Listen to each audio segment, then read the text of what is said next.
350 de 2006, que é a lei específica da Agente Comunitária de Saúde. A Constituição Federal está lá no artigo 198, que trata dos agentes comunitários de saúde. Só existem duas formas: concurso público ou processo seletivo público.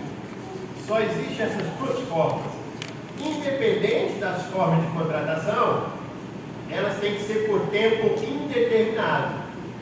Se não for assim, o município vai ficar travado lá junto ao Ministério da Saúde em receber os benefícios que a categoria tem junto com o Ministério da Saúde, porque está irregular a contratação.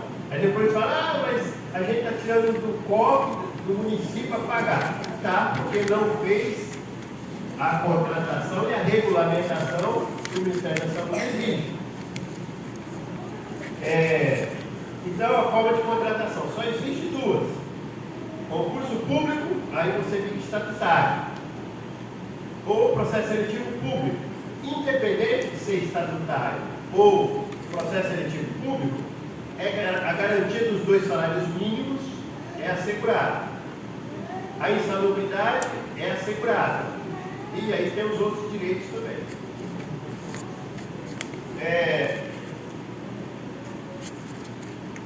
Existe ainda o processo seletivo público de provas de título, processo seletivo simplificado, contrato precário e por indicação política.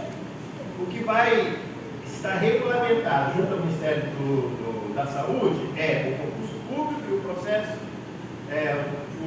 seletivo público. Tá bom? As outras formas, o município não vai conseguir preencher a documentação necessária para receber o piso de vocês. Então, quando a gente bate que vocês não podem ser contratados por tempo determinado, prazo temporário, é porque a legislação federal proíbe, e isso já está lá no Ministério da Saúde. Ao chegar lá, a contratação de vocês vai dar ruim. Então tá, a forma de contratação, concurso público ou processo seletivo público, independente dessas formas, vocês possuem a estabilidade. Tá? Tem gente que fala assim, eu quero ser concursado para ter a estabilidade. O agente comunitário de saúde, o agente de combate à endemia, ele possui a estabilidade. Por isso que eu estou falando que é lei específica. Está lá no artigo 16 e no artigo 10 da lei 11.350. O artigo 16 fala da proibição de contrato temporário. E o artigo 10 coloca umas linhas lá dizendo como é que pode reincidir o contrato do agente de combate à endemia. Sem preencher esses 2 requisitos, não pode mandar embora o agente comunitário de saúde. Então, ele pode ser seletista, que é o artigo 8º, parágrafo 8º, o artigo 8º da lei 11.350. A regra geral é o seletista, com a exceção de outra forma. Tá? Aí é a exceção, a regra geral é o seletista. Tá bom? A garantia, então, da estabilidade do agente comunitário de saúde, que não seja através de concurso público, que seja seletista, está no artigo 16 da Lei 11.350, que é a proibição de contratação temporária, e no artigo 10, que fala que vocês somente podem ser recebido o contrato de trabalho de vocês depois de praticar um ato indisciplinar que gera um processo administrativo que vai oportunizar o ampla defesa do contraditório, e a comissão julgadora vai julgar você se você deve ou não, por aquele ato disciplinar, ser mandado embora ou não. Não pode assim, acabou seu contrato de trabalho, nós estamos demitindo você. Isso aí não tem na lei 11.350, não está lá no artigo 10. Por ter encerrado seu contrato de trabalho, pode demitir. Não está na lei isso aí. Tá bom? O que está na lei é prazo indeterminado, e o artigo 10 falando sobre quando é que pode demitir o agente comunitário de saúde, tá bom?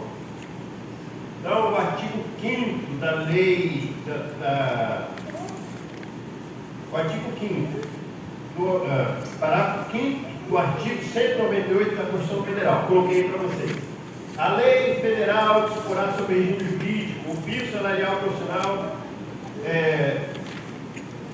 a diretriz para os planos de carreira e regulamentação das atividades da Agência de Saúde, a Agência de Combate a Endemias, competindo à União, nos termos da lei, prestar assistência financeira complementar aos Estados, Distrito Federal e aos municípios para cumprimento de referido piso salarial. Observe aí, no parágrafo 5º, logo no início, lei federal. Vocês estão vendo aí, ó, lei federal. Disporá sobre o regime jurídico. Então, o regime jurídico de vocês, o regime jurídico de vocês não pode ser estabelecido por lei municipal. Porque houve uma autorização para contratação temporária, junto com o médico cirurgião, junto com o dentista, junto com é por lei federal, o regime jurídico diz. E aí eles enquadram vocês como se fosse DT, designação temporária. Mas não existe essa forma de contratação na Lei 11.350 e a lei federal que regulamenta o regime de vocês não tem essa previsibilidade. Por que isso? Porque quem paga o piso nacional de vocês é a União. Então tem que estar preenchendo todos os requisitos da lei federal para que a União possa fazer esse pagamento. Senão o município fica sem receber o pagamento do agente de saúde. Aí tem que tirar do corpo público. A lei federal 11.350 de 2006, o artigo 8º aí, ó. Os agentes comunitários de saúde e agentes de combate a endemias, admitidos pelos gestores locais do SUS, pela Fundação Nacional de Saúde, na forma do disposto no parágrafo 4º do artigo 198 da Constituição Federal, submete-se ao regime jurídico estabelecido pela Constituição das Leis do Trabalho. Então, essa é a regra geral, tá? Exceto o concurso público. O concurso público é estatutário. Nós já falamos sobre o concurso público. Aí as regras é do direito administrativo, tá bom?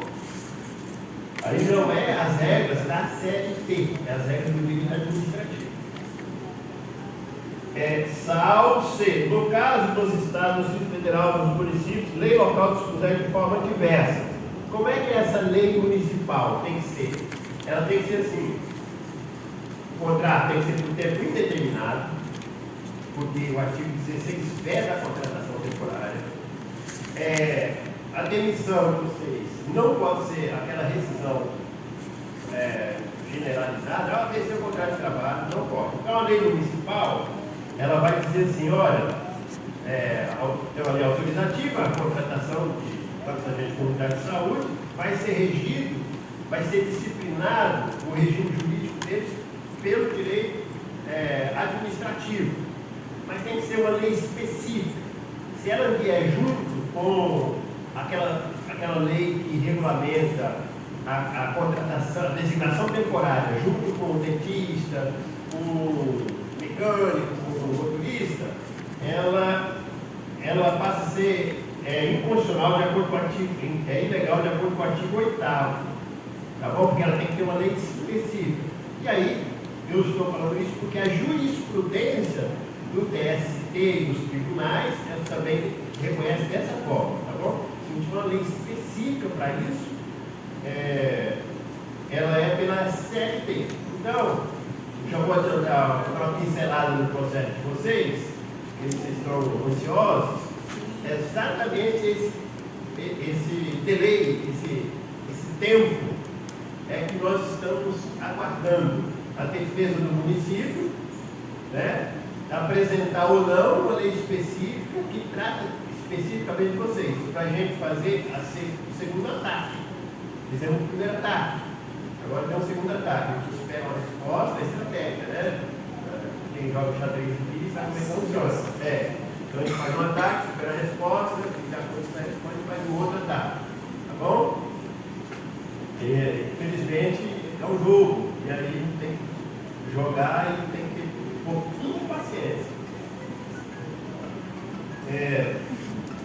O artigo 9 da Lei 11.350. A contratação de agente comunitário de saúde e agente de combate a endemias deverá ser precedida de processo seletivo público de provas de próprio título, de acordo com a natureza e a complexidade da sua atribuição e requisitos específicos para o exercício da atividade, que atenda aos princípios da legalidade, impessoalidade, moralidade, publicidade e eficiência. Então, a lei federal, 11.350, o artigo 9, autoriza a contratação do agente comunitário de combate a endemias através do processo seletivo público. Só que essa contratação, ela tem que ser regular. Por exemplo, contratação temporária. Esse processo seletivo está errado. Não pode. Porque a lei federal proíbe. Mas está tendo surto de dengue, surto de problema acontecendo. Então não poderia ter demitido o pessoal, né? Já que a causa é urgente, não é isso? Então, essas são as discussões que estão sendo travadas judicialmente, né? Aí, à luz do direito, à luz da ciência jurídica, do Ministério Público, do juiz, é que vai ser discutido isso aí lá no processo de vocês. Então, quanto à estabilidade, o tópico 3 aí, estabilidade. Estatutário seletista possui estabilidade igual. E a súmula 390 do TST já pacificou, dizendo que o seletista possui o servidor público seletista. Tá? No caso de vocês, que são servidores públicos. A única diferença é que um é regido por estatuto e o outro pela CLT. Então, o agente comunitário de combate à endemia só pode ser servidor público efetivo seletista. Tá bom? Fazendo igual no meu código. Essa súmula 390 é que garante, que determinou a estabilidade de quem é funcionário público, através da CLT, igualzinho quem fez o concurso público, tá bom?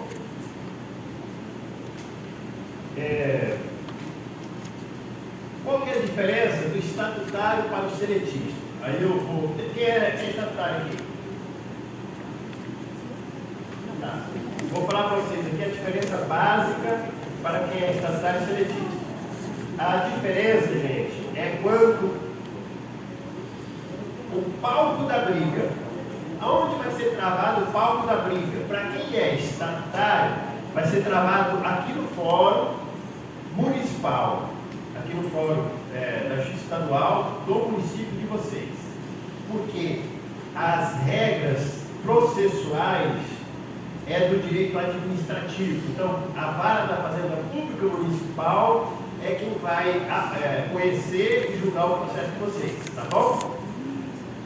Quem é seletista briga na Justiça do Trabalho, tá bom? Quem é seletista briga na Justiça do Trabalho. Aí, na Justiça do Trabalho, vocês entram como trabalhadores públicos, servidor público, mas são trabalhadores. Tanto é que fala Justiça do Trabalho. Na vara da Fazenda Pública, o próprio nome da nomenclatura já dá a definição para vocês. Vara da Fazenda Pública. Então, Justiça do Trabalho procura proteger os direitos dos trabalhadores. A vara da Fazenda Pública cuida do erário público, da Fazenda Pública. Então, você chega lá, eles não conseguem eliminar de cara. Não conseguem. Por quê? Porque as regras do direito administrativo falam que todos os atos da administração pública têm fé pública até que se prove ao contrário. Quando é que se vai provar o contrário? No final do processo, depois de 10 anos de batalha. Tá? Para quem é concursado. Tem os mesmos direitos. Dois salários mínimos, piso da categoria, insalubridade, calculado sobre o piso da categoria, e outros direitos mais, além do que está no estatuto. Enquanto que o seletista briga na Justiça do Trabalho. Na Justiça do Trabalho, a gente protocola o processo de vocês, já sai a data da audiência. Ou, em alguns casos, não sai a data da audiência, mas sai a citação do município para se defender do prazo da lei. Na Justiça Comum, só para haver a citação do município, para o juiz ver lá seu pedido e tal, ver a documentação, para ver se vai intimar você para juntar mais um documento. Demora de 4 a 6 meses. Aí depois disso, eles têm mais, depois que o município foi intimado para se defender, tem prazo quádruplo, ou seja, 60 dias para se defender. Tá bom, então? Então, essa é a diferença dos estatutários para os seletistas. Então, vou dar uma sugestão aqui aos novos vereadores, forem, vocês vão enfrentar mais para frente.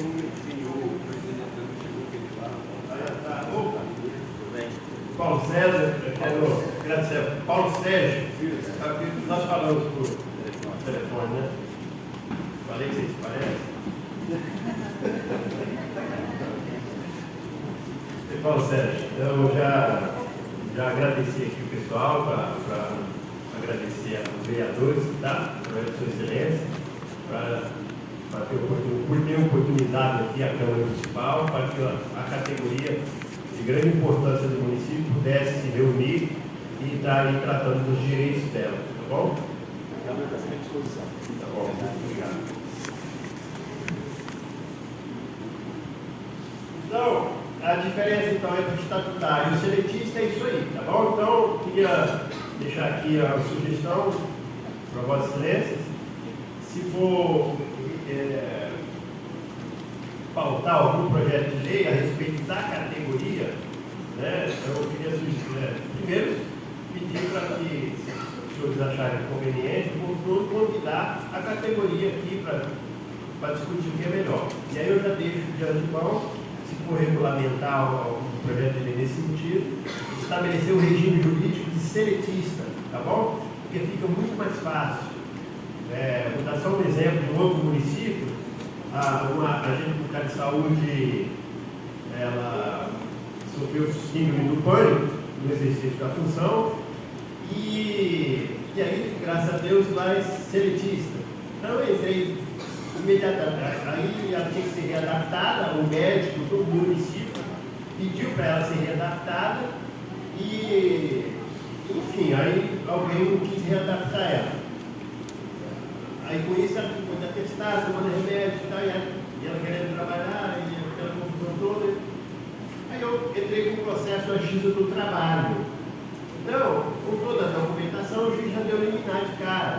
Não, readapta do jeito que o médico está mandando. E eu tomei uma perícia judicial. E já não deu uma perícia judicial e mandou se defender. Então, assim, no único ato, já resolveu o problema do trabalhador.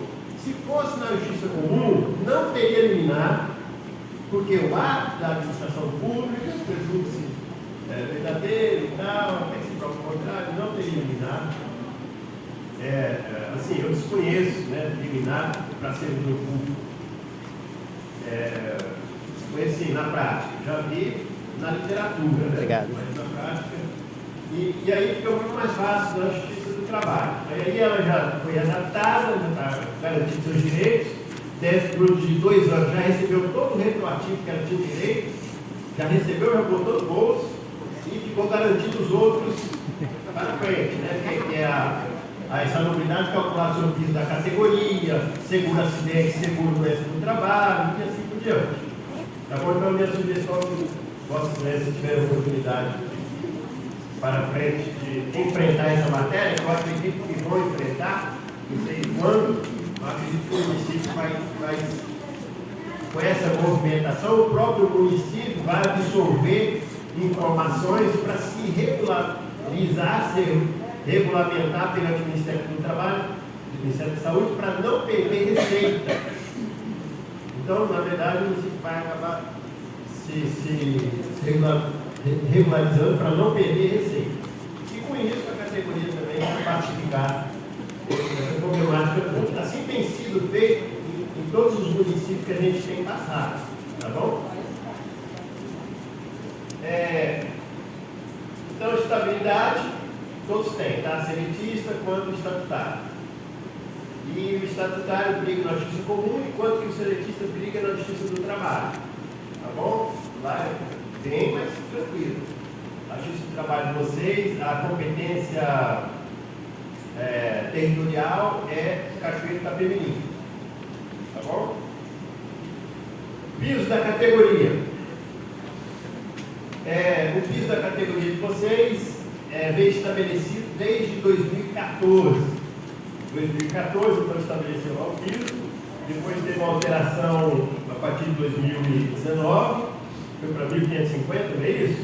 1.550 e depois, em 2022, a partir de 5 de maio de 2022, através da emenda constitucional, passou a ser 2 salários mínimos. Então, qual é o outro servidor municipal, por exemplo, que tem o seu piso estabelecido na Constituição Federal? Para vocês verem a diferença do tratamento constitucional da lei federal com os trabalhadores da Agência de Saúde, da Agência de Combate à Epidemia, dos outros trabalhadores, das outras categorias.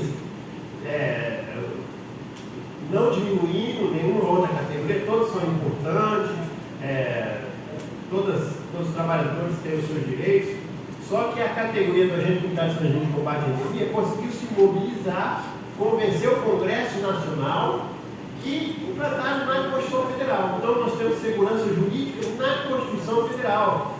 Quem paga, aliás, tem município que ainda ousa pagar menos de 2 salários mínimos.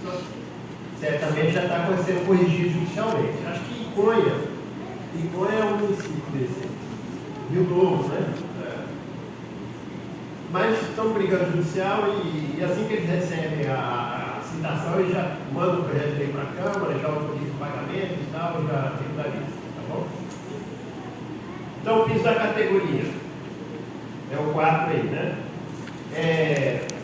A outra categoria que também tem piso estabelecido na Constituição Federal são os enfermeiros. Só que os enfermeiros estão sofrendo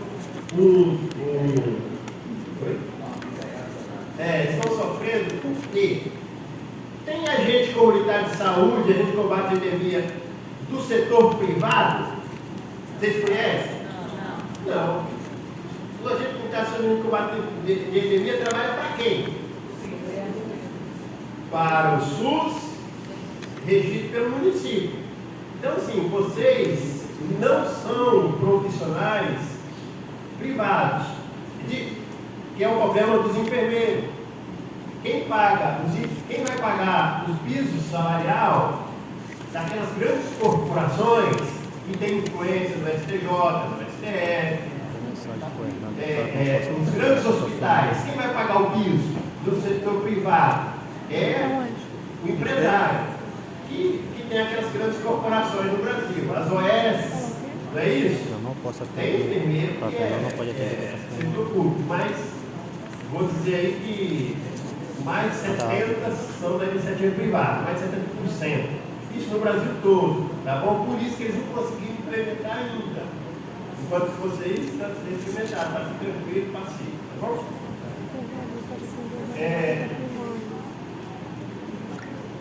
O artigo 2A da Lei 11.350, estamos no item 5, tá bom?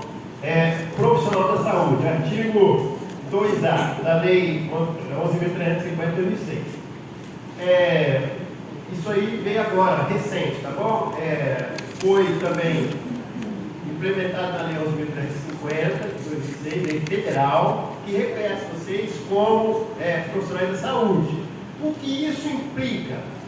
É que vocês podem acumular função que não seja incompatível, né? Pode exercer a função de agente de combate à epidemia no período estabelecido, contratado, e no outro período pode ser fisioterapeuta, pode ser professor, pode ser exercer qualquer outra função, tá bom? Só que nos processos que eu estava entrando antes dessa emenda dessa lei, do artigo 2A, eu já estava sustentando que vocês são profissionais da saúde. Por quê? Porque vocês fazem parte da equipe. Da equipe vinculada ao Ministério da Saúde. Então, trabalha no posto de saúde, uma vez ou outra, vocês têm que ir lá.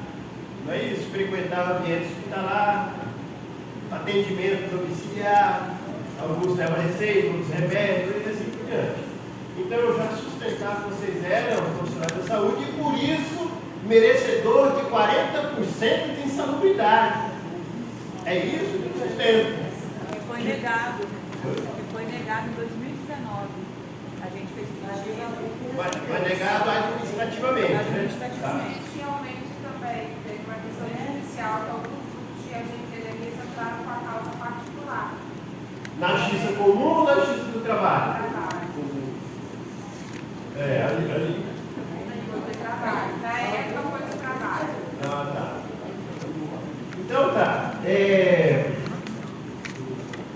Por isso que eu sustento nos processos o direito do recebimento da insalubridade de 40%. Tá bom? Então, o sexto, insalubridade, mínimo 10, médio 20 e máximo 40. Quem é que determina se você é merecedor do mínimo, do médio ou do máximo? Eu peço máximo. Falo, não, eles são profissionais de saúde, igual o médico, igual o enfermeiro, tem que receber o máximo de 40%, porque fica exposto ao risco biológico, mesmo que intermitentemente, que a jurisprudência do TST reconhece que mesmo sendo intermitente, a exposição ao risco é merecedor do adicional de insalubridade. Então, meu sustento que é 40%, e quem determina é a engenharia do trabalho, o engenheiro de segurança do trabalho. Tá bom? Eles fazem a perícia e determinam. Muitos municípios contratam a empresa de segurança do trabalho para fazer para geral, para todos os funcionários. O PPRA, o LTCAT, e aí eles trazem os laudos técnicos administrativos aos municípios e com base nisso o gestor é que cumpre lá o que o técnico fez. Cariacica pagava insalubridade, era o município que mais pagava insalubridade aos agentes comunitários de combate ao delito. Aí em 2022 veio a empresa e entregou a LTCAT, PPRA LTCAT, e colocou lá que os agentes comunitários de saúde, agentes de combate ao delito, não exerciam atividade insalubre. O que o prefeito fez? Cortou. Porque é vinculado ao documento científico administrativo. Certo? Cortou.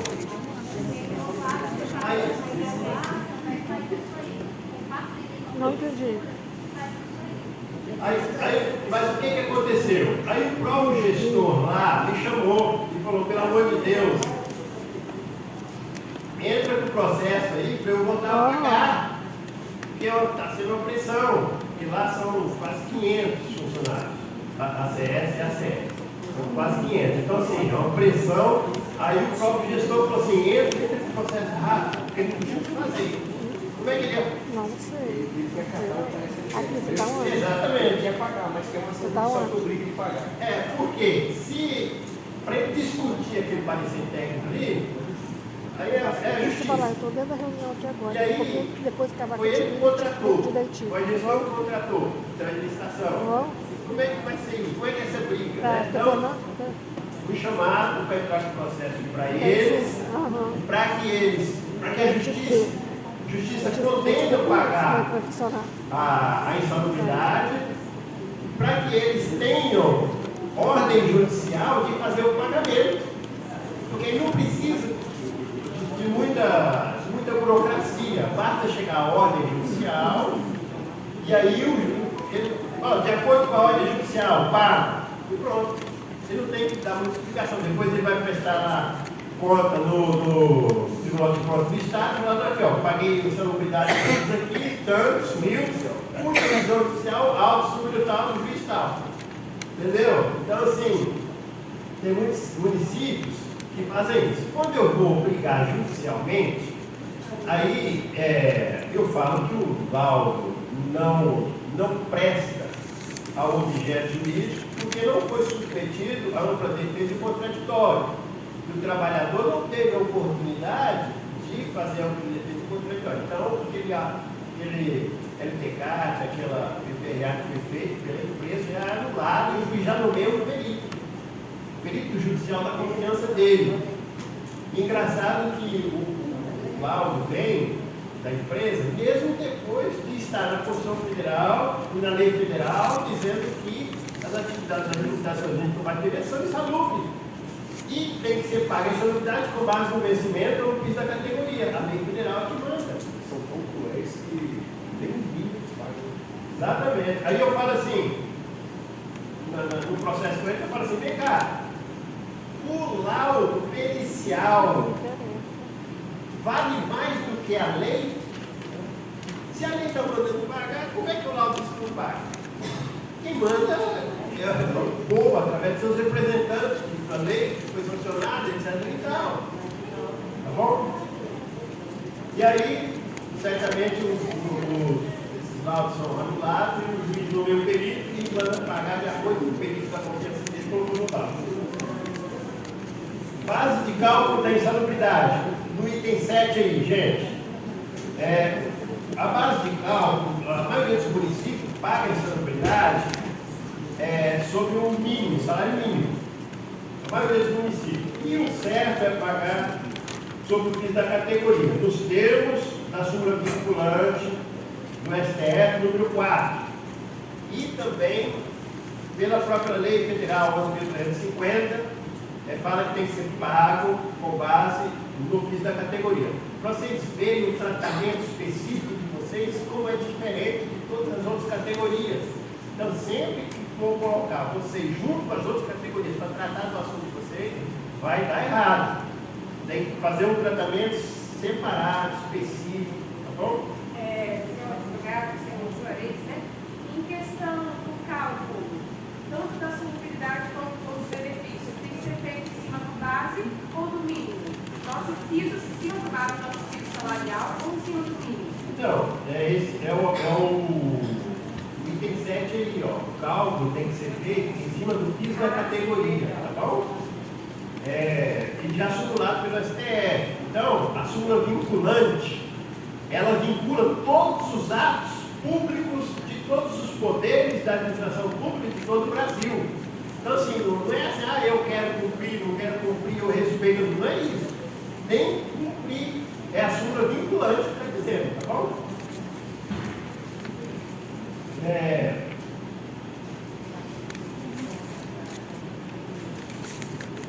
O nosso presidente passou e está voltando, daqui a pouco ele chega, presidente do sindicato. Então, 7 está tranquilo?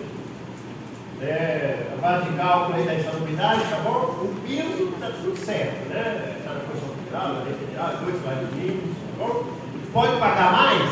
Pode pagar mais. Manda o projeto de lei para cá e fala, não, o piso aqui é R$3.000, R$4.000, não tem problema nenhum. Gosta da receita, né? Então onde vai pagar? Vai tirar. Não pode pagar menos. Aí é inconstitucional.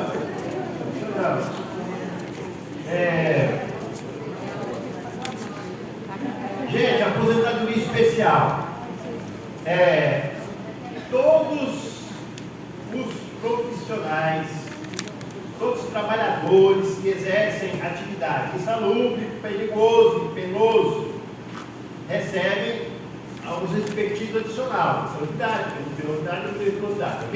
Por quê? Porque fica exposto ao risco, ou biológico, no caso do ACS, químico, no caso do ACE, e assim por diante. Por isso é pago o adicional de insalubridade, pela exposição do risco. Em razão dessa insalubridade, desse adicional de insalubridade, vocês também têm o direito da aposentadoria especial. Aí o pessoal fala assim, então eu vou me aposentar e ganhar mais? Não.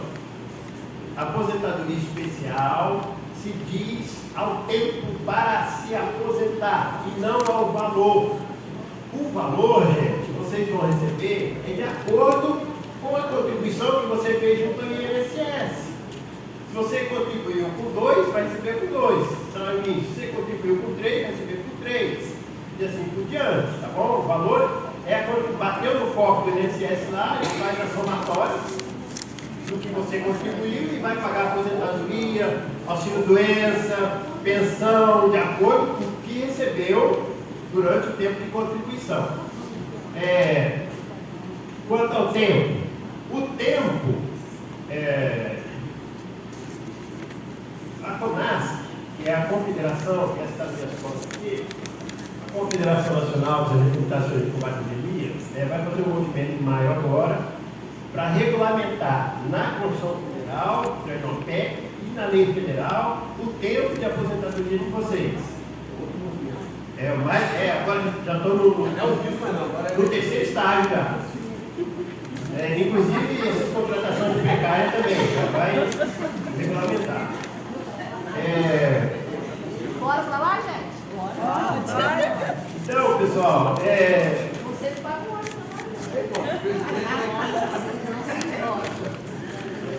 então, aposentadoria especial.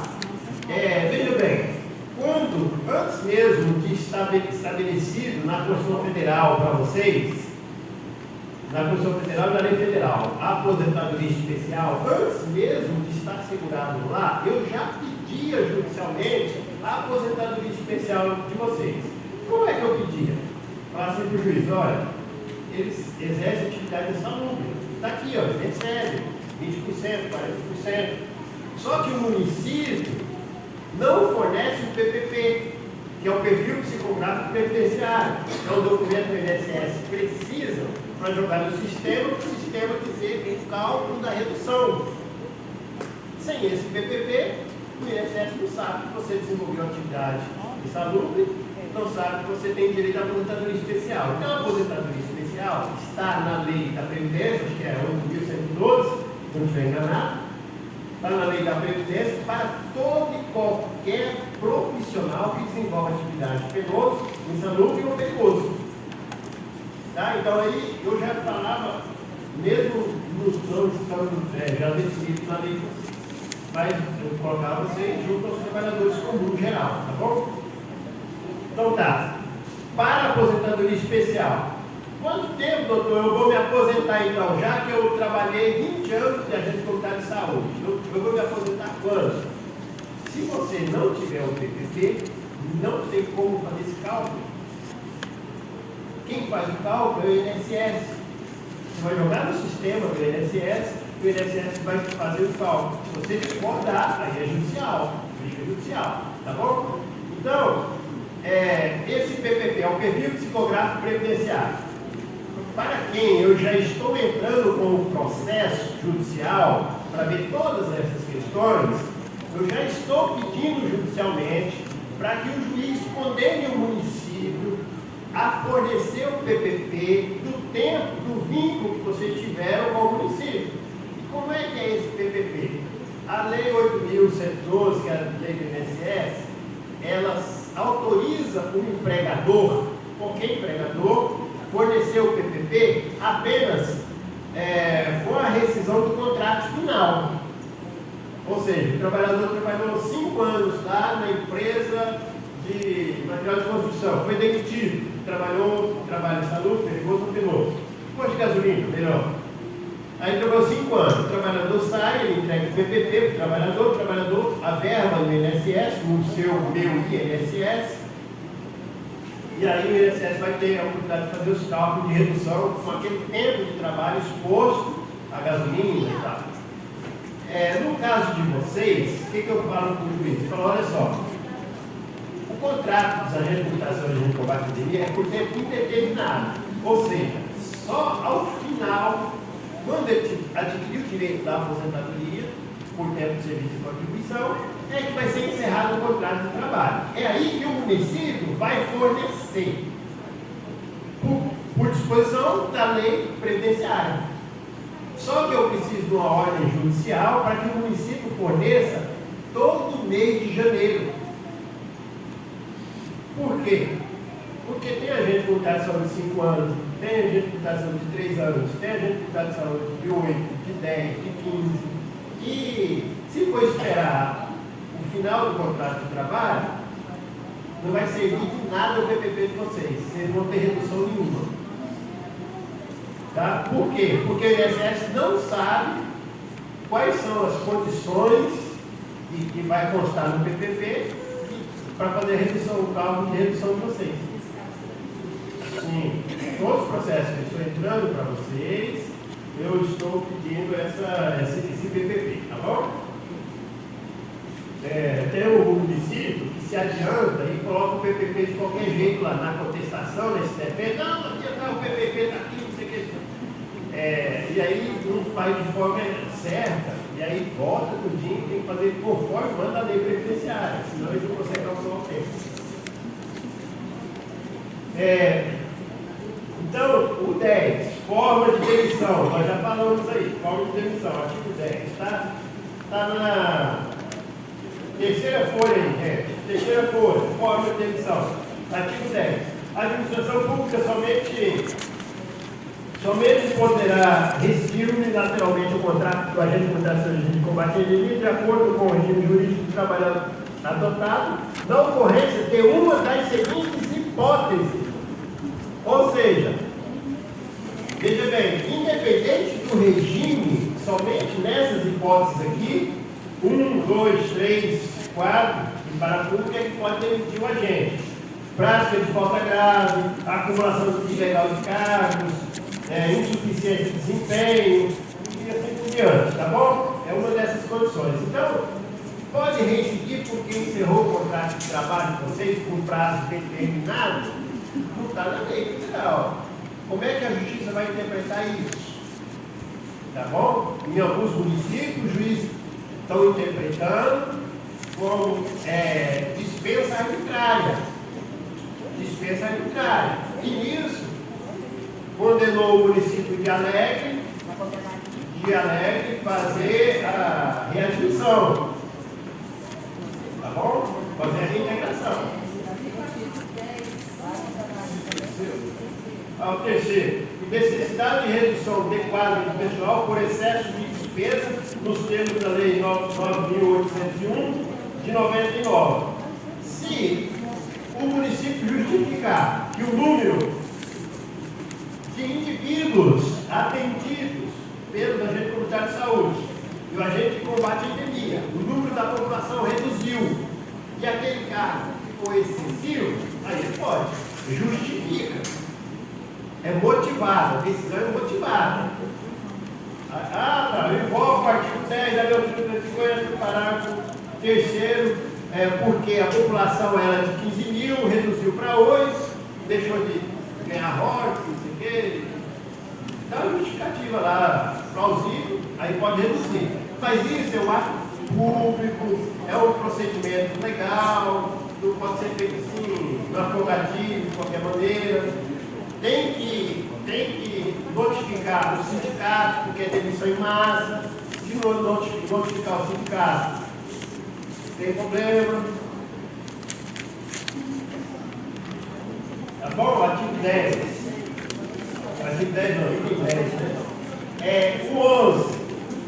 Proibição de contratação temporária. Então eu coloquei o artigo 10 e o artigo 16. O artigo 16 está aí na página 3 também. Artigo 16. É vedada a contratação temporária ou terceirizada de agente comunitário de saúde de combate à epidemia, salvo nas hipóteses de combate a surtos epidêmicos na forma da lei aplicável. Olha só. Eu demito todos os agentes comunitários de saúde de combate à epidemia, e aí, em pleno surto epidêmico, e aí eu falo assim, agora eu vou lançar um processo seletivo com prazo determinado, de acordo com a lei, artigo 16 da Lei 11.350. Veja bem, a justificativa, ela não é plausível. Eu não posso fazer uma demissão em massa, em pleno surto de pandemia, para depois fazer um processo seletivo por tempo determinado, temporário, para atender o surto epidêmico. Isso aí vai encontrar resistência na interpretação jurídica, junto com o juiz, o promotor, os cientistas jurídicos, tá bom? A motivação está irrazoável, ela não é plausível, tá bom? Então tá. Como é que funciona então essa parte final do artigo 16? Eu sou um gestor e eu quero fazer um contrato temporário para suprir a demanda do subepidêmico. Então tá. Os agentes comunitários de saúde, a gente combate a endemia, ordinariamente, estão atendendo toda a população, né? 40 ACS e 20 ACR, dá um exemplo, tá, Genésio? Já estão atendendo toda a população. Além disso, veio um surto epidêmico qualquer e sobrecarregou os profissionais que não estão dando conta. Aí, e eu não posso fazer uma contratação por tempo indeterminado, porque o regulamento do Ministério da Saúde determina a quantidade de profissionais que tem que ter por indivíduos atendidos, etc. Eu não posso fazer um contrato por tempo indeterminado. Então eu justifico. Falo, olha só, está tendo epidemia, surto tal, está aqui comprovado. Os profissionais que já estão atuando são insuficientes para atender essa demanda provisória. Então eu mando para um projeto de lei para a Câmara Municipal pedindo autorização para contratação temporária para resolver, enquanto perdurar, aquele surto epidêmico extraordinário. É assim que tem que ser. Tá bom? De acordo com... Pessoal, quero aqui fazer uma pausa e quero apresentar aqui nosso... Então vamos lá. Tá bom, gente? Artigo 16 da lei. Veda a contratação temporária, autoriza em caso extremo, específico, justificado, plausível, a contratação temporária. Só que é um procedimento muito claro, não pode ser um procedimento escuso, escondido, tá bom? Senão pode sofrer embate jurídico perante o Poder Judiciário.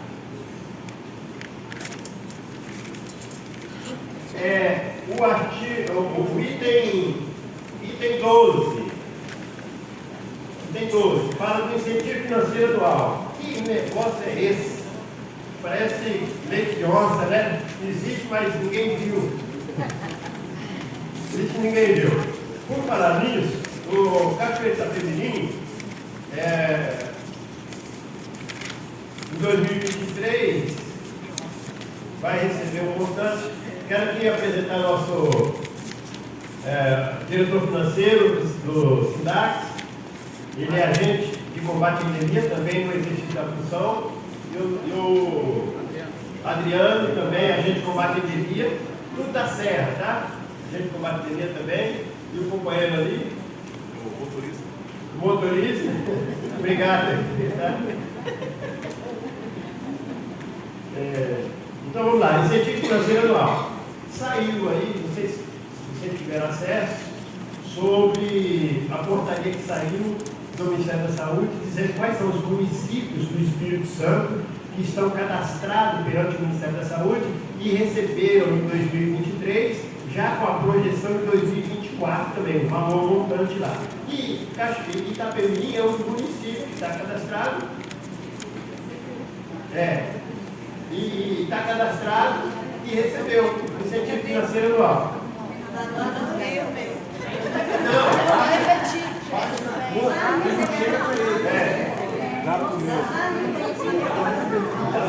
Então vamos lá.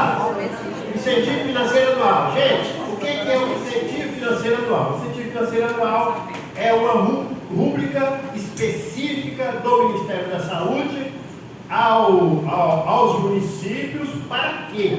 Para investir em políticas públicas à categoria, ao agente da saúde de combate à endemia.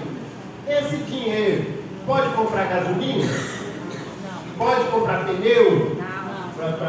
Pode comprar uniforme escolar? Não. É uma rúbrica específica. Se fizer isso, se for enquadrado como políticas públicas, pode. Então, aí tem que ver na ótica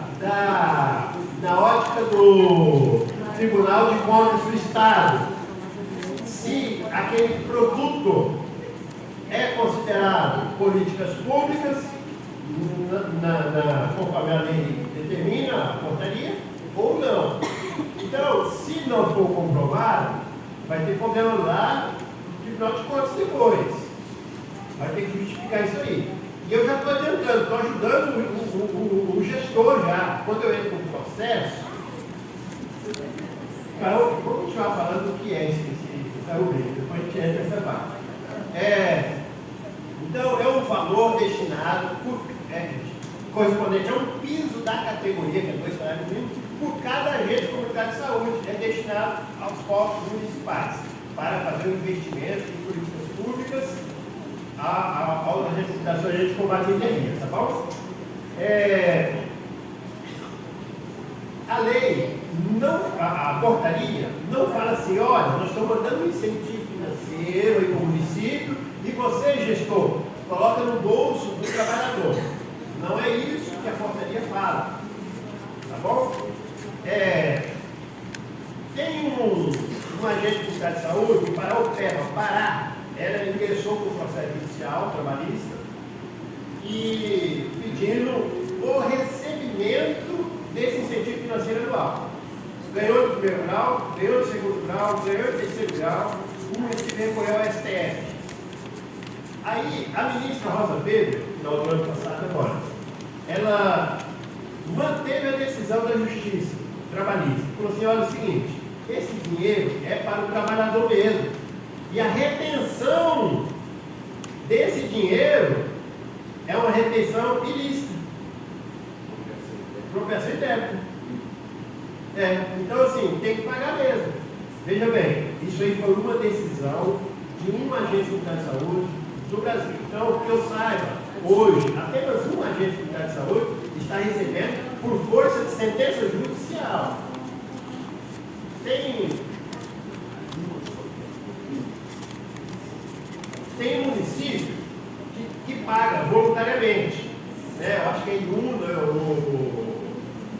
tem uns 2 ou 3 municípios aqui do Espírito Santo. Soretama paga.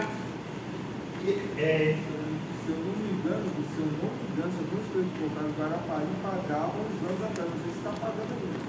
Então tá. Aí, tem município que paga, manda um projeto de lei para a Casa de Leis, autorizando o pagamento.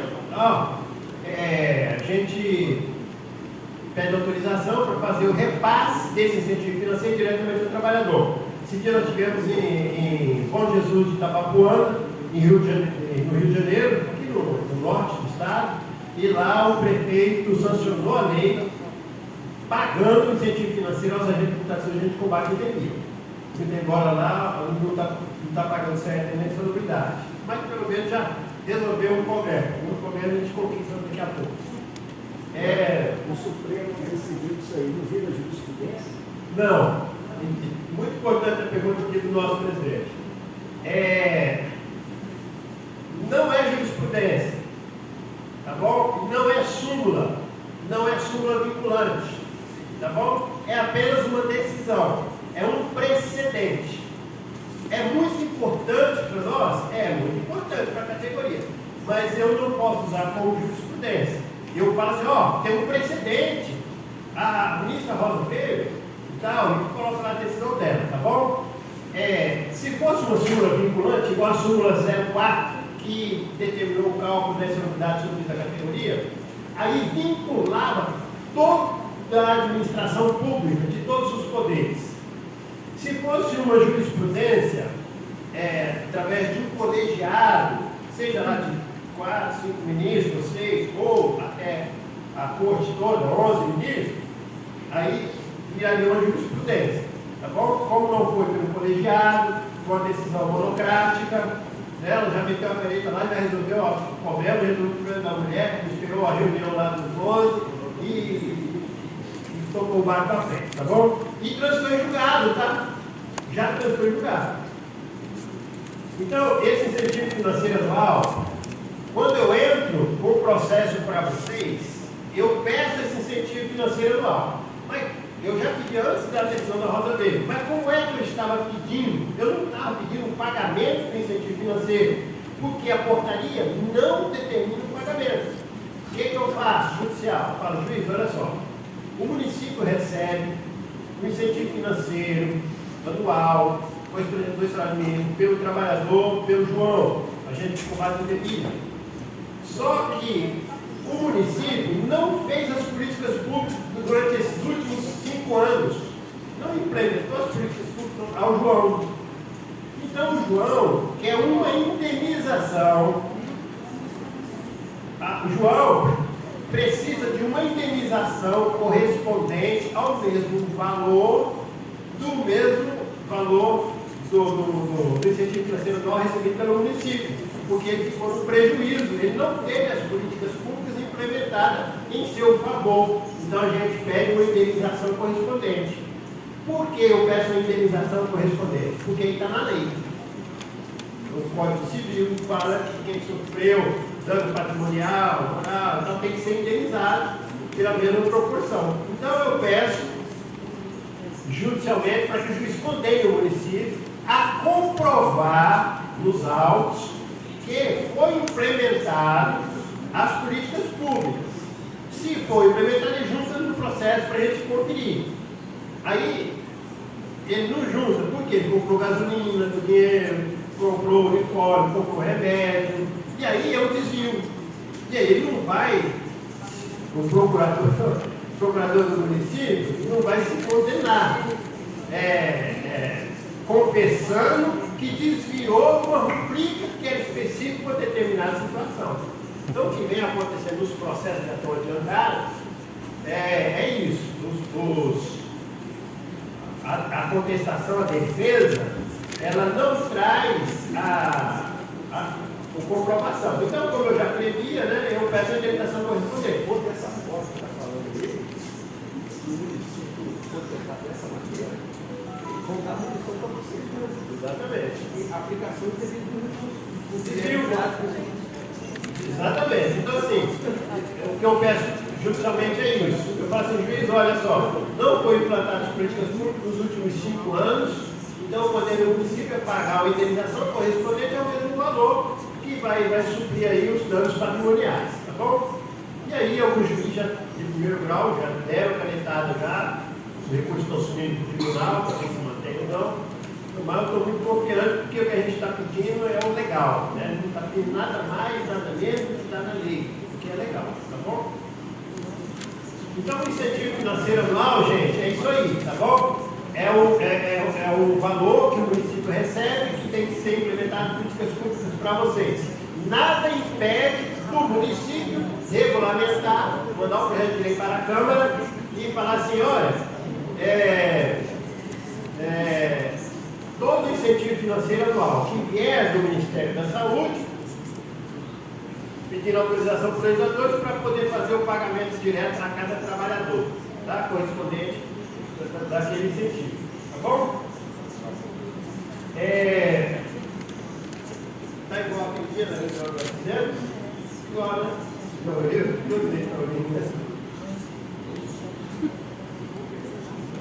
Então tá, gente, sobre o incentivo financeiro anual, temos uma decisão já de um ministro da Suprema Corte, tá bom? 13. Direitos dos servidores públicos municipais, independente do regime, assiduidade, quinquênio, abono, etc. e tal. Os estatutários e alguns municípios, vamos falar de forma genérica, tá? Porque eu não conheço ainda o estatuto de vocês. Mas em alguns municípios, eles pagam quinquênio, assiduidade, abono, em outra situação, a quem é estatutário. Tá bom? Quem é seletista, ele não recebe, o município não paga. Só que isso é errado. Tem que pagar a mesma coisa que paga para o estatutário, no caso dos agentes ou no caso da saúde, a gente combate a endemia. Tá bom? O mesmo que paga para o estatutário, tem que pagar para o seletista. Ao inverso, não pode. O que pagar para o seletista, pagar para o estatutário, porque o estatutário tem que mandar um projeto de lei para a Câmara para ter essa autorização. Tá bom? O cientista tem o seu contrato encerrado em 2 anos. Ele vai somando esses contratos seletistas até tomar ali uns 5, 10 anos para conseguir o que tem, ou o que tem. Fica na mesma. O contrato temporário é ilegal, né? É ilegal. Tem que ver no estatuto esses direitos que os estatutários têm. É a mesma regra do que está escrito lá no estatuto. Aí aplica ao seletista. Se for quinquênio, paga quinquênio. Tem inclusive que paga decênio, paga unidade. Então, juridicamente, a gente não vê vocês como contratados com prazo determinado. Vê contratados com prazo determinado.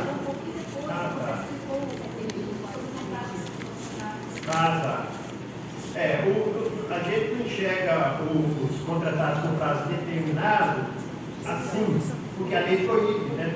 A gente foi feito de forma errada, e não pode ter conclusão temporária. Mas a questão dos benefícios dos estatutários é o mesmo que os estatutários recebem. Por exemplo, sai um abono para quem é estatutário, no final do ano, tomou o dinheiro lá e vai dar. Todos os agentes de proteção de combate à endemia também faz jus, porque são servidores públicos nos termos da súmula 390 do TST. E reconhece vocês como servidores públicos seletistas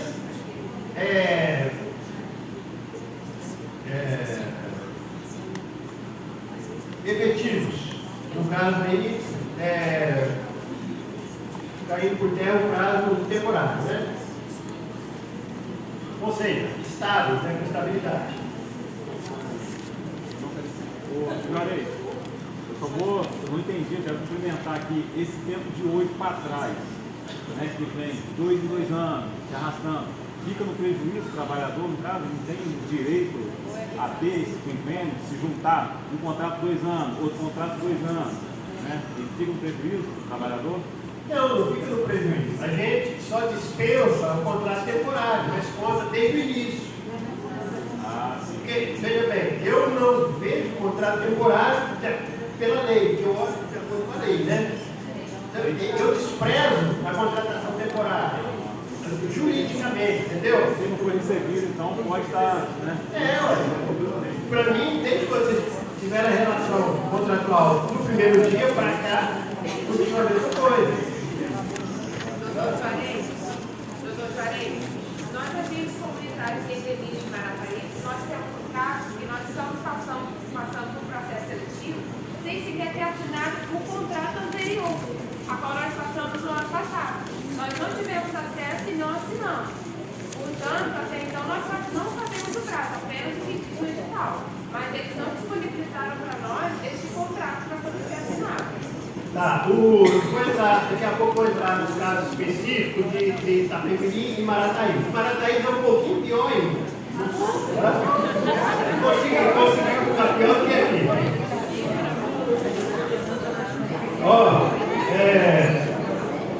Vamos lá, gente. Então, 13. Direitos dos servidores públicos municipais independentes do regime, acessibilidade, pequenos abonos. Então, é tudo que está no Estatuto do Servidor Público Comum. O ACS e o ACE tem o direito também porque é servidor público seletista, tá bom? Tá bom? Está. Essa interpretação é uma interpretação jurisprudencial, tá bom? É da Justiça do Trabalho. Até porque o ACS e o ACE é proibido receber diferente. Então não pode dar para o estatutário determinadas coisas e para o seletista outras coisas diferentes. Então a própria legislação especial, a Lei Federal 850 veda o pagamento diferente, tá bom? Inclusive, eu já estou até alegando judicialmente que, olha só, o ACS, determinado município do Espírito Santo, está recebendo tanto, e o município lá de Mato Grosso do Sul está recebendo tanto. Mas por quê? Eu estou fazendo essa alegação. Porque a lei federal ela é para o Brasil inteiro e não pode pagar diferente. Tá? Então, vai ter mais um argumento que a gente coloca lá. Gente, o item 14. Doença do trabalho, acidente do trabalho, emissão, CAT. Então, você já sabe, sofreu acidente do trabalho. Doença do trabalho, tem que fazer a CAT, tá bom? Independente se é estatutário ou não. O seletista. O seletista principalmente, tá? Pela justiça do trabalho, se você sofreu acidente do trabalho, independente de culpa ou não da administração, ainda tem, vocês vão receber o direito à indenização. Tá bom? Até porque esse acidente de trabalho que te leva para a justiça do trabalho é nomeado lá o médico, o cara determinar aí o grau do acidente, ou da doença do trabalho que vocês tiveram, é o tempo de recuperação, se vocês ficaram inaptos, se foi inapto parcial ou total, temporário ou não. E com isso nomeia-se um engenheiro do trabalho para verificar se o município deu a vocês todos os EPIs necessários e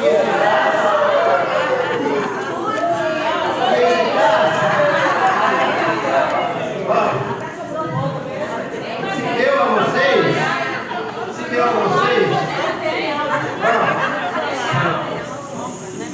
a vocês todos os EPIs. Aí, uniforme, compra caneta, compra caderno, compra mochila, compra tudo.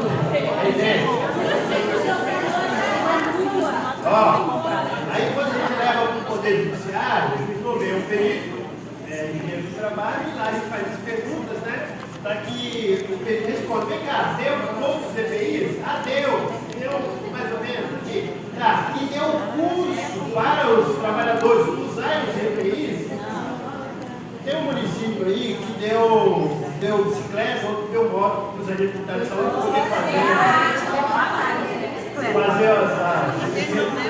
trabalho. Olha só, olha como eu ajudo a gestão, gente. Olha como eu ajudo a gestão. Eu estou entrando com o processo judicial, quando eu entro com todos, eu falo assim, olha só, eles trabalham em ambiente de saúde. Os ACS com químicos, os ACS com biológicos, é isso? Ambiente de saúde. E eles, muitas vezes, eles têm que atravessar pasto para chegar no local, cachorro, aí tem os doidos na rua, tem outra situação. E a Constituição Federal, fala lá no direito do trabalhador,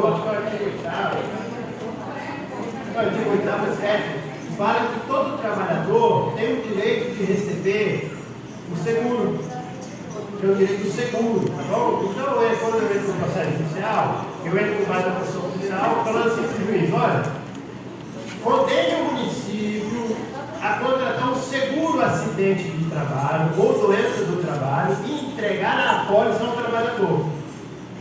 Tá bom? Por quê? Tem o direito proporcional. Tá? E tem juiz condenando o município a fazer isso aí. Por quê, gente? Tem uma ACS no município do interior que sofreu síndrome do pânico, né? Porque o doido correu atrás dela lá e tal, e ela não pôde mais ir para a área dela, e aí ele falou para ela ir para a rua, ela tem síndrome do pânico. E o médico do município, fez um laudo e falou que ela sofreu aquela doença que veio do trabalho, ou seja, a doença do trabalho. E aí ela foi readaptada. Acontece que ela foi readaptada com a lesão dela. Aquela lesão que não é só do trabalho, aquela lesão agora ela levou para o seio da família e para o resto da vida. E aí ela tem que ter alguma coisa compensatória. E essa compensação pode ser o financeiro. Tá bom? Que aí é o seguro.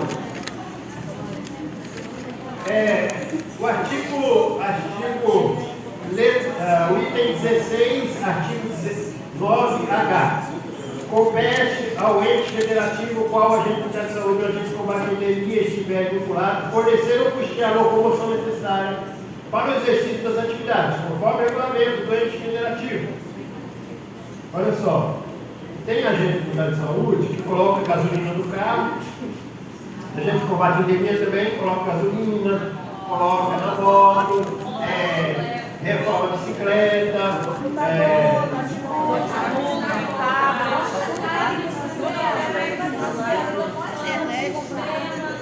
Quando você receber a verba, você tem que jogar no sistema. exatamente. É um conflito que nem funciona, né? Aí vocês têm gastos para desenvolver a atividade de vocês. E a internet somos nós que pagamos. Mas o artigo 9H aí, da Lei 11.350, está na página 2, tá? É isso, eles estão dando. Item 16 aí. Artigo 9H. Confere aos entes federativos, a dificuldade de fornecer, etc. e tal. Fornecer. O que é fornecer? O município não fornece um veículo para levar o médico e a enfermeira lá para fazer o atendimento da família? Por que ele não tem com a gente comunitário de saúde?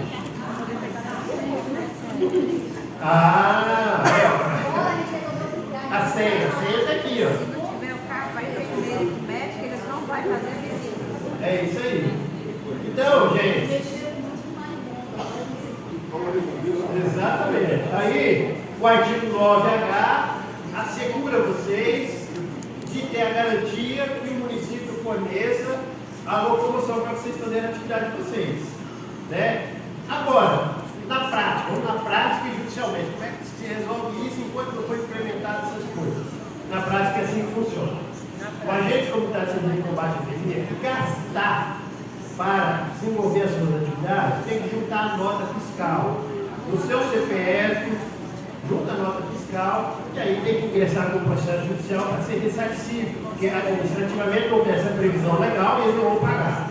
Então, ingressa judicialmente para ser ressarcido. Olha, eu tive que abastecer meu carro em tantos litros, mas tem que comprovar o carro, tá bom? Aí tem tudo certinho e tal, e aí o juiz condena pagar. Isso no âmbito da Justiça do Trabalho. Na Justiça Estadual é uma discussão que leva mais de 10 anos.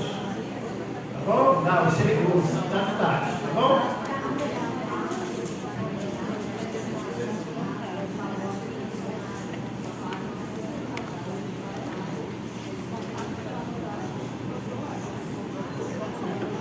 Tá bom, gente? Então, o município tem que fornecer ou custear, tá bom? Se não, gera prejuízo ao trabalhador e tem que ser indenizado. No caso de Marataízes, a gente mora em Cachoeiro. Tem um ano que eles não dão vale transporte pra gente. A gente vai lá, protocola, eles vão e negam. Sendo que a gente tem na lei o direito, tanto federal como municipal. Aí é só judicial, aí tem que entrar judicial, tá bom? Então, qual que é a minha orientação como juiz? Vocês juntarem os comprovantes e buscar justificar. Eu tive prejuízo do meu trabalho para desenvolver o meu trabalho, tive que fazer os gastos, senão eu não conseguia bater a meta, eu não conseguia atender os indivíduos, é muito longe, nós vamos pegar lá o território, a extensão geográfica, física dos atendimentos que vocês são responsáveis e falar, impossível, em toda essa extensão de área que é obrigada a fazer os atendimentos, fazer sem uma bicicleta, sem um carro, sem uma moto, tá bom? Porque tem gente que atende na zona rural e aí a extensão é muito grande, aí não dá tempo de bater a meta, né? Exigido pelo Ministério da Saúde e pelo próprio município. Então, vou botar no 15 aí, eu ia falar para vocês, que eu ajudo o município, né? É isso? Que é o seguro coletivo. Então eu peço para a Justiça para eles contratarem o seguro para o trabalhador. Se acontecer qualquer evento dessa natureza, ou doença, ou acidente de trabalho, o município está isento porque ele contratou o seguro, porque vai pagar o seguro. Então o município não vai ter prejuízo nenhum com esse incidente ou com essa doença do trabalho. Por isso que eu falo que eu ajudo a gestão ao juiz condenar o município a contratar um seguro para o trabalhador. Por isso que a gente não está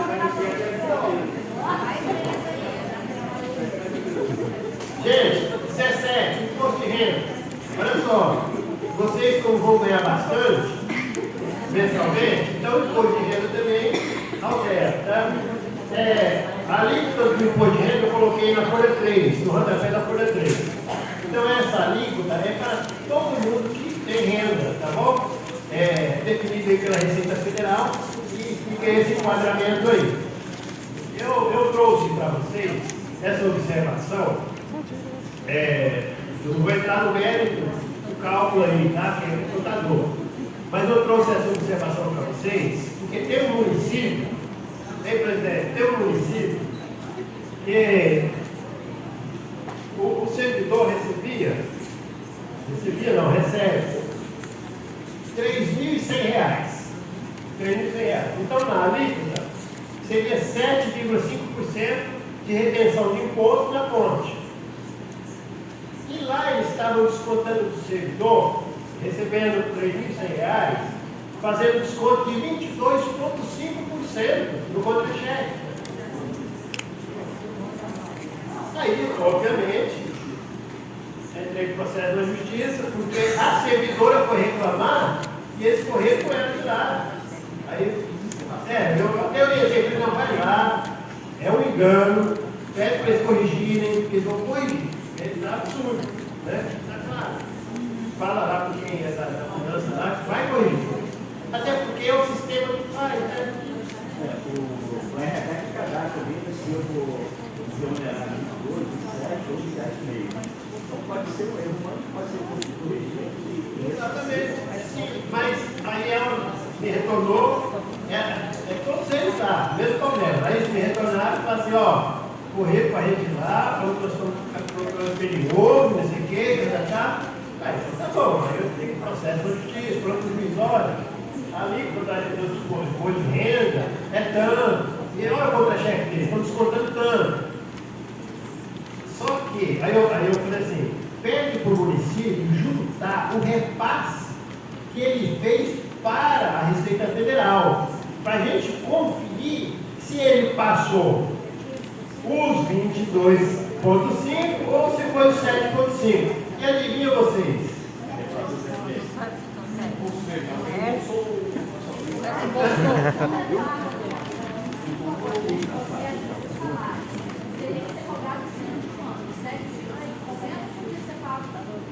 É o que você recebeu no mês. Então é enquadrado a alíquota. É a alíquota ali, tá bom? Então, questão de cálculo, na dúvida você tem que procurar o contador. Eu não sou bom desse negócio não, eu vou contar mesmo. Aí é contador, tá bom? Mas assim, quando está muito gritante assim, né? Aí a gente já tá bom? Então, observem vocês, todos, até estabelecer todo esse direito de vocês, vai ter muito dessas coisinhas, né? Daqui a pouco vai tudo pacificar, vai tudo certo, igual tá na fila velha, vitória, certo? Tudo certo? Não, quase tudo, né? Imposto de renda, é federalização.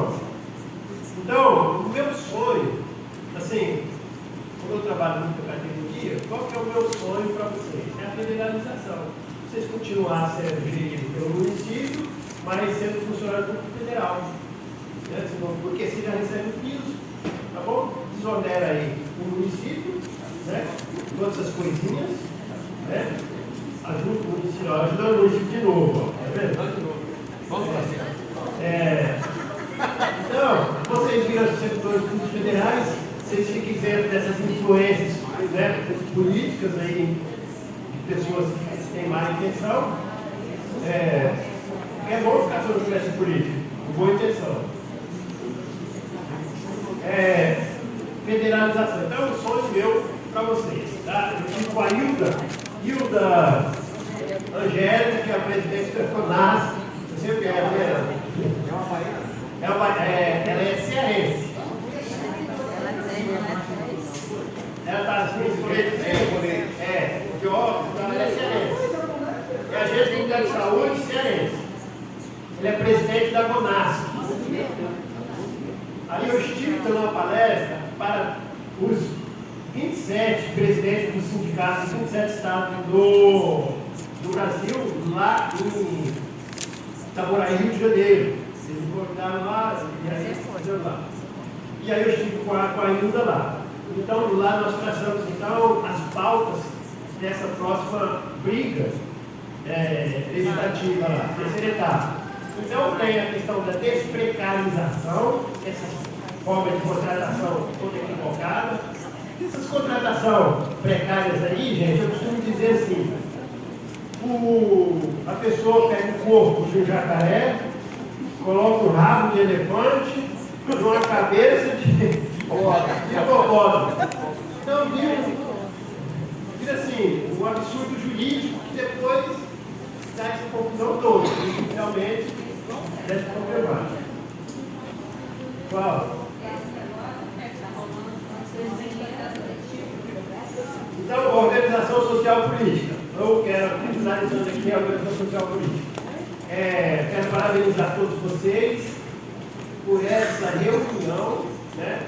Eu acredito que vocês, acho que a partir desse evento, dessa injustiça que fizeram aí, para frente, a categoria que vocês vão ser vista com outros olhos, sobretudo a união que vocês estão tendo social e política. Porque isso que vocês estão fazendo aqui é política. Certo? Tanto é que está na Casa de Leis, tem 3 representantes aí do povo aqui, ouvindo, participando com vocês, cuidado aí na peleia. 4, desculpa. Então, gente, essa organização social e política é muito importante, tá bom? Tem uns e outros, de toda categoria, tem tudo qualquer coisa, política, fala, eu não vou me expor não, eu não sei o quê. Olha só, essa pessoa é individualista. O que faz as coisas acontecer é a organização política. Para eleger vereador, para eleger prefeito, precisa de número de votos. Aquela pessoa que briga sozinho não faz nada. Faz um coletivo, vocês têm mais força. Tá bom? Tem mais força. E observe o pessoal que está junto com vocês no dia a dia, está dando atenção para vocês, está dando transportes para vocês. Tá bom? Observe, para lá na frente, não chegarem com 50 reais, com 100 reais, faltando 2 dias para as eleições e comprar o voto de vocês. Olha só, vocês têm uma força política gigante. Vocês são, vou fazer uma comparação aqui, mas no bom sentido. Vocês são igual o elefante amarrado ao tronco por uma linha de costura. Vocês têm uma força. Qual o número de indivíduos você atendia? Família ou indivíduo? Pessoas. Você. LGTB, né?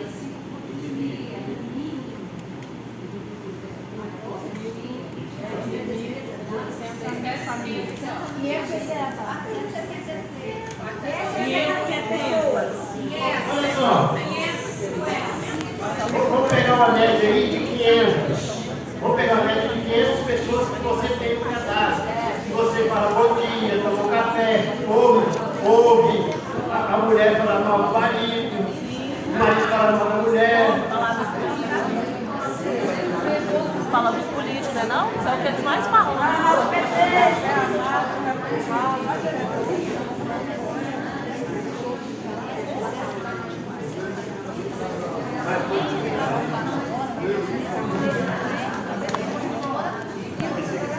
Olha só, vocês têm uma força política muito grande.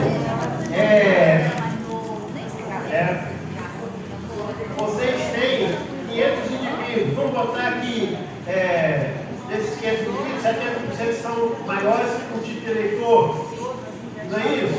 Então, vocês têm em torno de 300 eleitores que vocês conversam, vocês entram na casa.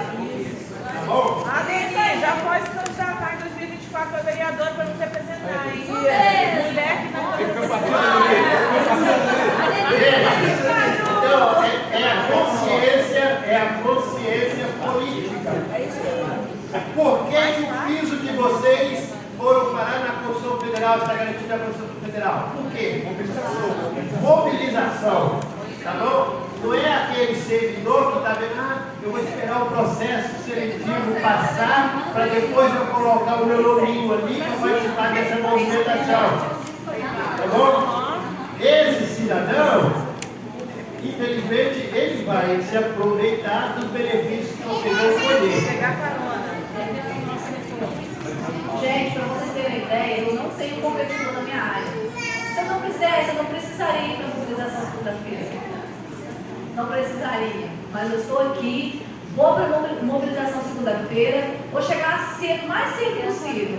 Então, que cada um de nós que estamos aqui, vamos fazer o seguinte: a gente tem um coleguinha que sempre fica assim, eu não vou, estou com medo. Gente, não tem que ter medo de político, não.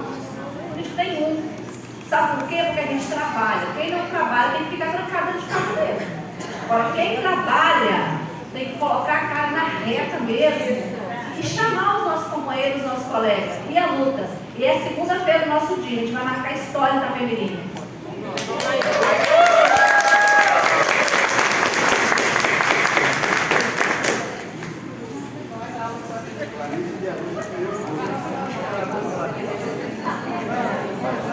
Então, gente, olha só, mobilização social política.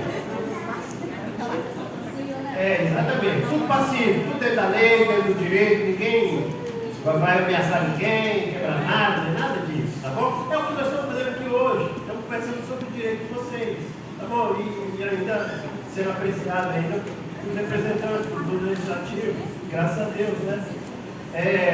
Mas nós já fomos ameaçados, pessoas lá de dentro da secretaria, dessa mobilização que a gente vai fazer na segunda-feira. Não, olha só, qualquer ameaça que vocês tiverem, se for ameaça criminal, é polícia civil, tá? Polícia civil. Se for ameaça funcional, aí é a justiça do trabalho, indenização, assédio moral, tá bom? Agora, veja bem, não é ameaça, não é assim, cuidado, isso aí não é ameaça. Ameaça é assim, eu sou superior. Eles falaram que eles não estão no mesmo processo seletivo. É eles que estão na mesa do processo seletivo. A bancada. Aí, Gente, me ameaçaram também. Disseram que eu estava dando um tiro no pé. Sabe o que eu respondi? Um tiro no pé quem deu foi vocês. Isso.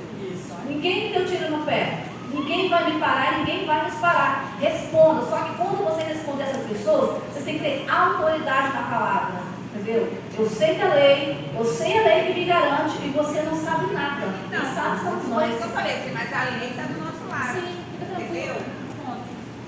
Não, gente, ameaça ao assédio moral. Se for ameaça criminal, polícia civil, tem que fazer o BO.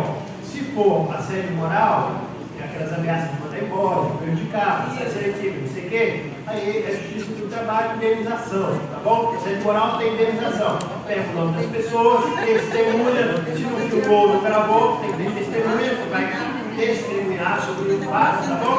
Se for configurado assédio moral, é indenização, tá bom?